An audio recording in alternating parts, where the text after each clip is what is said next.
J'écoute les conférences de Youssef Indy et, sauf erreur de ma part, ce n'est pas un chercheur, c'est un compilateur. C'est quelqu'un qui a bien retenu les informations qui circulent actuellement, qui dépend de ces informations, mais quelqu'un qui ne fait pas lui-même de recherche, qui ne fait pas avancer la recherche. Donc il faut quand même ne pas dépasser les bornes, n'est-ce pas? Il ne faut pas confondre les torchons et les serviettes. Entre les compilateurs qui prennent des choses qui sont déjà connues et les vrais chercheurs qui font apparaître des éléments nouveaux, il y a quand même un petit fossé. Je me trompe peut-être, mais c'est l'impression que j'ai eue. Pourquoi j'ai eu cette impression? Parce que on le voit sortir des arguments comme par exemple le fait que Moïse n'ait pas pu décrire sa propre mort.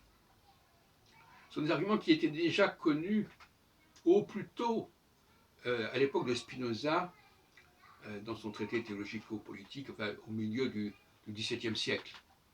Et alors, il y a eu beaucoup d'autres recherches dans ce sens, et notamment mes propres recherches, qui ont montré qu'il y a beaucoup d'autres éléments significatifs à ce propos, et notamment dans le livre de la Genèse, des références au Béné Israël.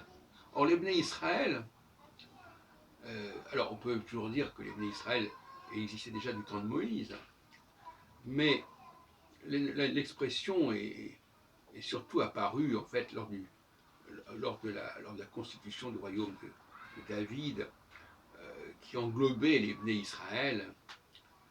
Et le livre de l'Exode est certainement une contrefaçon, de toute façon, une contrefaçon des Israélites.